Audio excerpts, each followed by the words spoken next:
Hello and welcome to teleSUR English. My name is Belen de los Santos, and in this case I'm in Havana, Cuba, and honored to present a very special guest for us, Prime Minister of Grenada, Mr. Dickon Mitchell. It's a pleasure to have you with us. Thank you for taking this time with teleSUR English. Thank you for having me. It's my pleasure to be here. Of course. So, Mr. Prime Minister, you're here in Cuba celebrating the 45th anniversary of relationships between Grenada and Cuba. What's your view on this 45 years of relationships between the nations and the current state of the bilateral relations? Well, first of all, I want to start by saying that we are very proud of the relationship that Grenada and Cuba has had over the last 45 years. It's actually one of the closest bilateral relationship that Grenada has had. The citizens of Grenada are quite fond of Cuba, quite fond of the citizens of Cuba.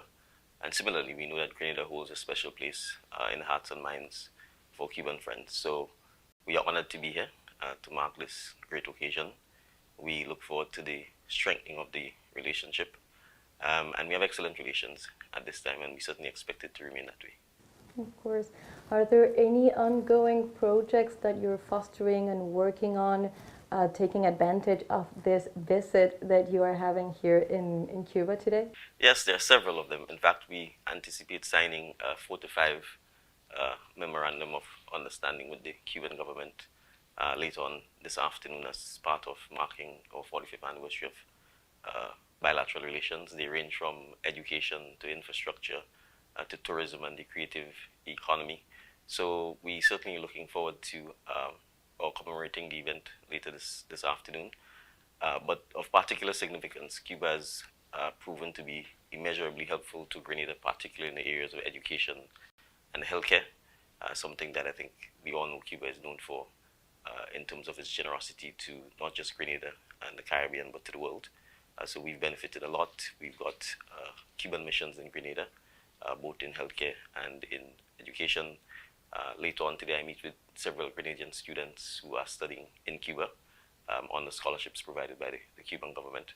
So we're looking forward to signing these agreements and to continue the collaboration between Grenada and the people and government of Cuba. You were talking about the ties of solidarity between Cuba and Grenada, and what you were mentioning, the ties that have to do with education, with health, are some of the most important ties that bond most Caribbean nations. And I wanted to ask you about how you view the state of integration, of solidarity between all Caribbean nations facing the hardships, the challenges of the present. How do you see the state of this solidarity today?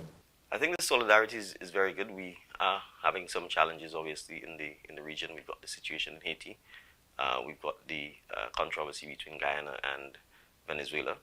But we recognize that it's our solidarity that will allow us to find common solutions to these challenges. So more than ever, I think within CARICOM, between Cuba and CARICOM, the wider region, we recognize that we need to reinforce multilateralism. We need to reinforce diplomatic conversations with each other. We need to reinforce our solidarity because the challenges we face, many instances, are not of our own doing. They're external to us, whether it's wars, economic shocks, the climate issues that we all face, the climate crisis issues. So we do recognize that we have to, in fact, remain more united. We need to remain closer with each other to foster solidarity, to make sure we can find common solutions to the challenges that we face, which is part of the reason why I'm here in Cuba. So I was about to ask, you were talking about the need to foster these ties of solidarities. So which type of actions do you think, in your opinion, are the most important to ensure that this happens? Are they the bilateral visits, the signing of projects of collaboration?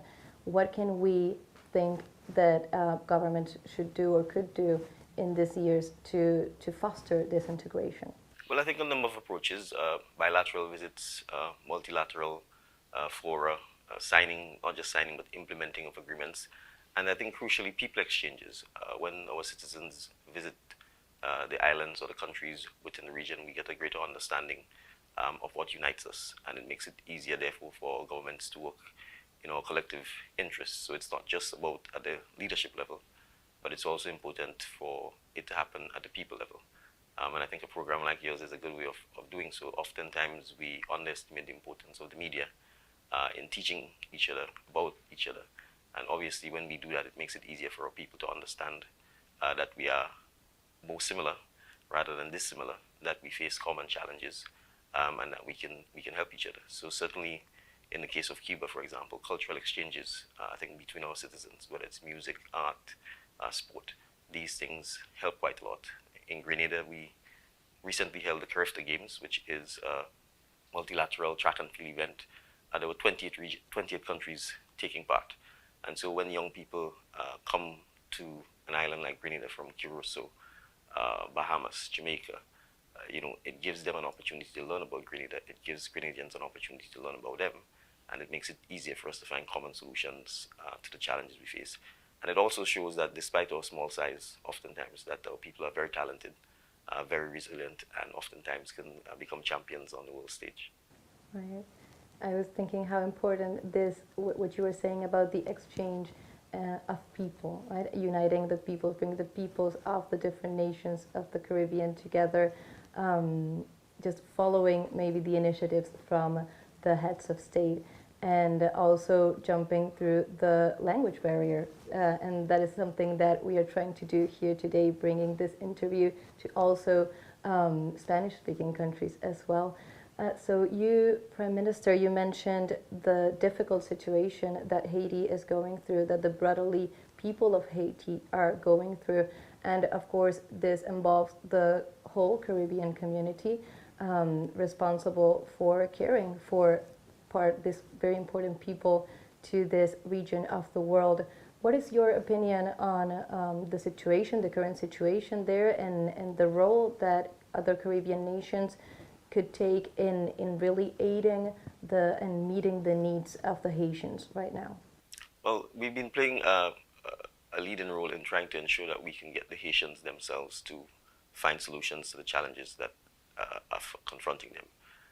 CARICOM has spent an enormous amount of time at the leadership level engaging with all sectors of Haitian society on this issue, from the churches, the NGOs, the business community, the formal politicians, Prime Minister Henry, to ensure that we encourage them to in fact take ownership of this situation. We are acutely aware of the history of intervention in Haitian society and in Haitian politics. And so we are very, very mindful that it is not for any external actors to impose any solutions on the Haitian people. What we really want to do is to play a conciliatory, mediatory, facilitative role to ensure that the Haitians themselves, with our help, with our solidarity, can in fact find a solution to the challenges they face. And I think it's important to highlight that this is not going to be an instant magic fix, but something that is going to require long, consistent, persistent support. And I think certainly at the Caribbean and regional level, we are all ready to do that. Of course, there are many persons who are facing economic disruption, the security challenge, food shortages. So on a humanitarian level, we are quite eager to help.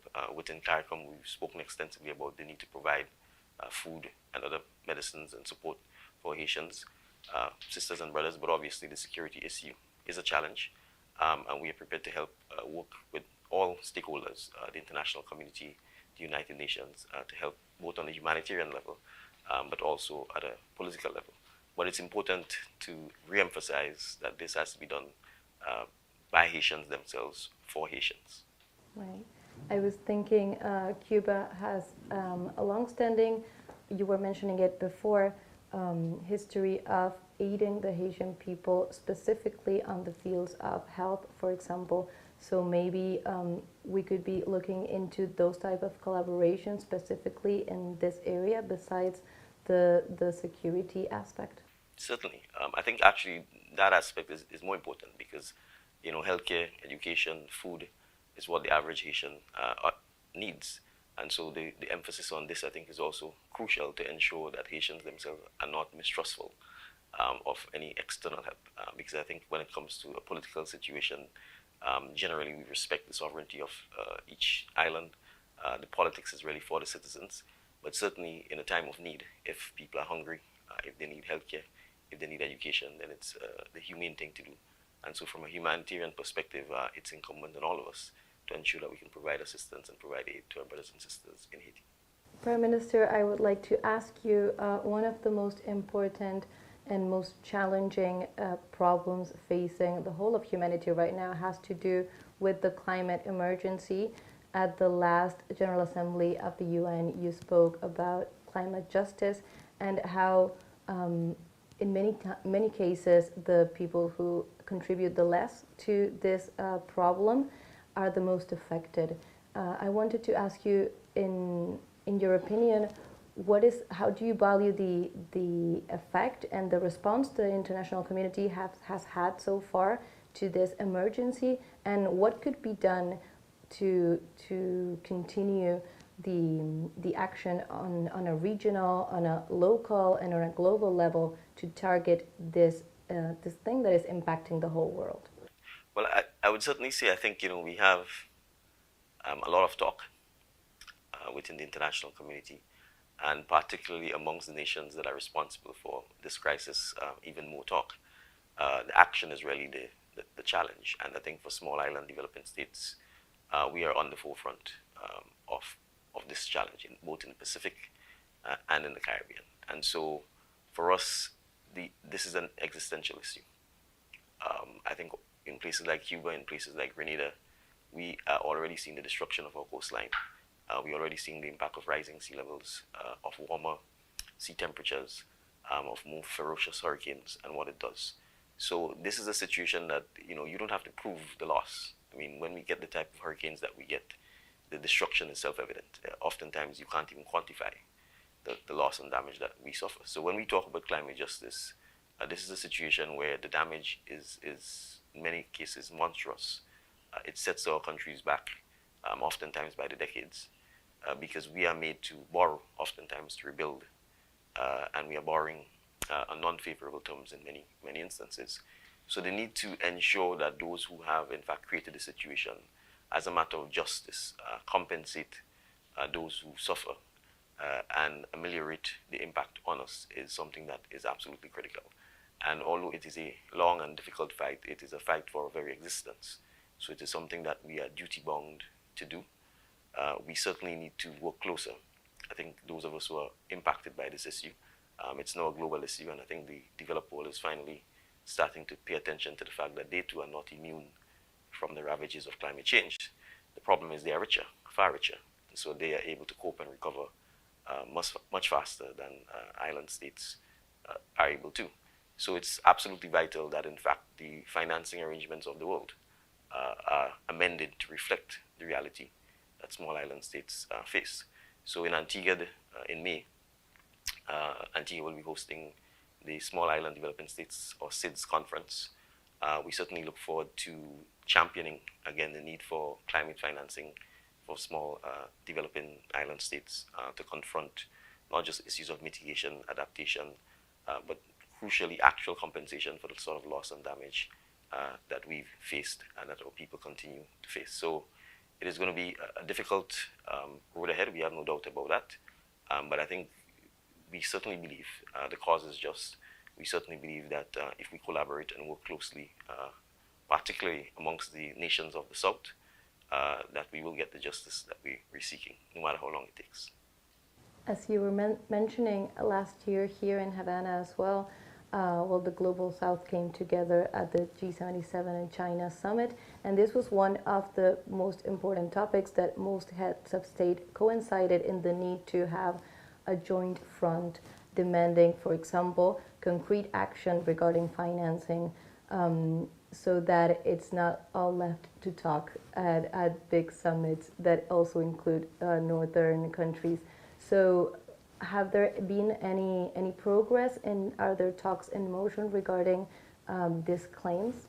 Well, I mean, the progress has not been certainly at the pace we want, but I think there are some basic things that we are seeing incremental movement on. So, for example, in most of the debt instruments that developing states now treat with, you would see that there are what we call suspension clauses in terms of repayment of the debt. if an island is struck by a natural disaster, for example. So in Grenada's case, we do not borrow unless our instruments have that clause that says if we're hit by a hurricane, for instance, that we can suspend the debt payments and use the funds to rebuild. And that's basically fundamental to our fiscal policy. In fact, we will not accept funds from anyone who's not prepared to have such a clause in. That's just one example. It's small, but it's significant because the reality is if you have to keep financing debt while you have to rebuild from a natural disaster, that's very, very difficult to do.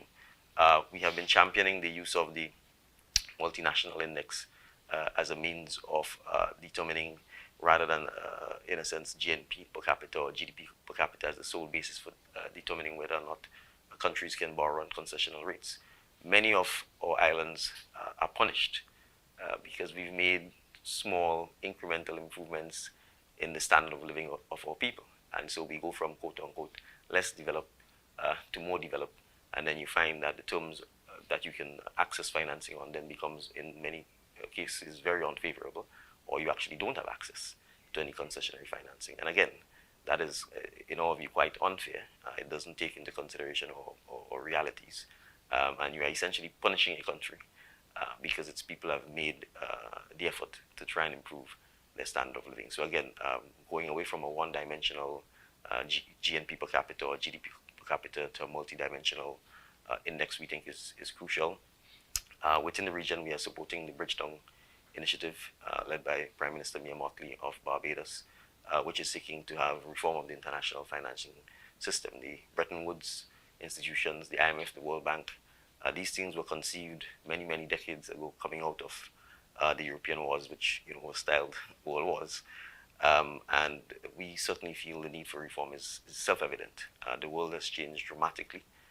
There are countries who, when we look at population size, when we look at GDP, their contribution to the world, who don't have a seat at the table. And many of those countries, almost all of them, are in the South.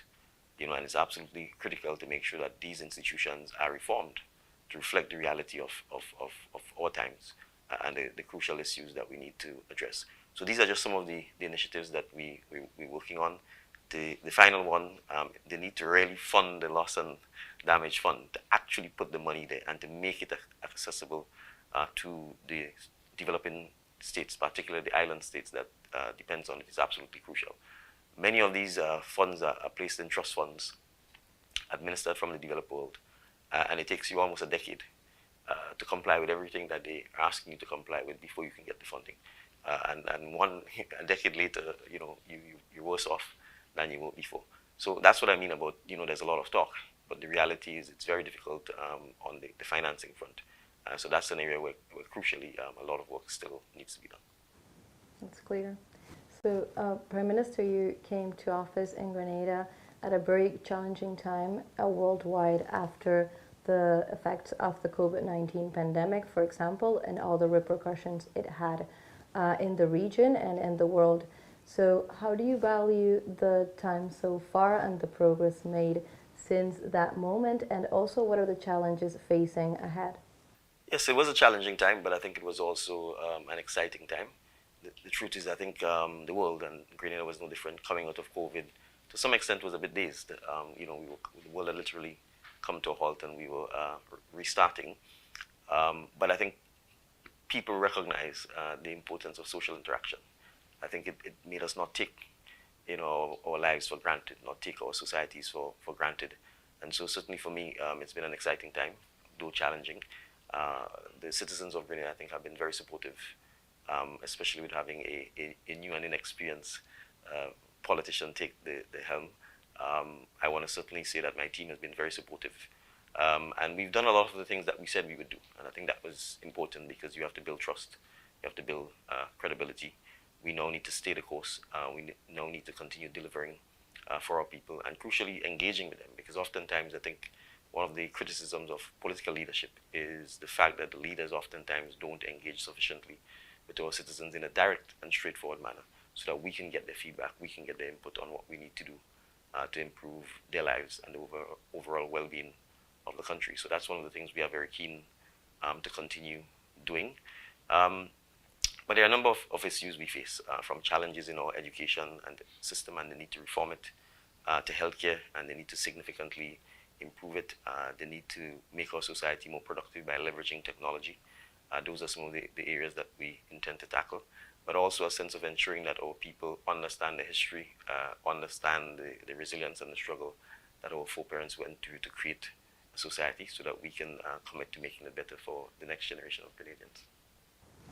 That's great to hear. And I was thinking this period of time that you were mentioning, both of course challenging and maybe a crisis of opportunity in many cases, was particularly hard for some nations in the Caribbean, particularly the ones facing coercive measures from the exterior, as is the case of Cuba, where we're now, and Venezuela as well. So I wanted to ask you about this. What is your stance as a member of, as a head of state and also a member of a Caribbean nation, of these coercive measures such as the US embargo that have put such a pressure on these nations?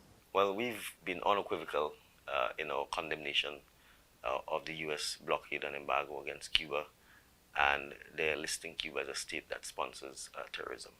We are quite clear that it's wrong, it's unjust, and we will continue to, at every opportunity, condemn it and to continue supporting the people and the government of Cuba. It really is honestly shameful that decades on, and despite the fact that every year all nations line up at the United Nations to condemn this action, that Cuba and the people of Cuba are still made to suffer as a result of this. But the resilience, the creativity, and the innovation of the Cuban people are clear. We stand in solidarity with them, and we have no doubt that one day this blockade will be lifted, because it is unjust. And I always say the wrong is wrong and the right is right. And we talk a lot about democracy, we talk about respecting the sovereignty of nations, and so we cannot, in situations where simply because the political system is different, where people have exercised their own choice, accept that it is right for another nation to impose an embargo or economic blockade against them. If we accepted that, it would mean the law of the jungle, that the powerful will always take advantage of the smaller or the weaker. But I think Cuba has shown its resistance. CARICOM and Grenada stands in complete solidarity with the government and people of Cuba on this issue. And we'll continue advocating and speaking to American friends and reminding them and encouraging them to lift the blockade and to remove Cuba from the list of countries that sponsor state terrorism. Excellent. And Prime Minister, finally, I wanted to ask about the coming years and just your hopes and vision for the future and the region. Well, I would certainly say it will help us in the region if more of us became bilingual. That includes me, because it will certainly overcome the barrier issue and I think move our people even closer together. So I think that's one of the things for Grenada, an English-speaking country, that we are keen to work on making sure that more of our citizens become bilingual, particularly in Spanish, since the majority of our neighbors, including Cuba, is a Spanish-speaking country. So that's, on a people level, one of the things we're keen to do. We certainly want to have more cultural, sporting, creative exchanges amongst our people. We need to dramatically improve the transportation system within the region so that our citizens can get to each other a lot cheaper and a lot more effectively and efficiently. So that's one of the things that I think within the region we need to spend a lot more time looking at. And then we want to, obviously, on the economic front, continue working closer with each other to make sure that we can benefit from trade, from economic growth and development and opportunities that are there. I think too often we look to the north rather than across, and so that's one of the things that I think it's vitally important. And part of my trip here, in fact, is to look at how we can have closer cooperation on the economic front between Grenada and Cuba. Yes, we've done a lot in healthcare and education, but I think there's also a lot we can do in terms of economic trade and development, and those are some of the issues we certainly will be exploring as well. So thank you. Thank you, Prime Minister, for your time with us. It's really been an honor for us in teleSUR and teleSUR English to have you with us in this very good conversation. Thank you very much. You're welcome. So like this, we put an end to this football conversation with Mr. Dickon Mitchell, Prime Minister of Grenada. Stay with us.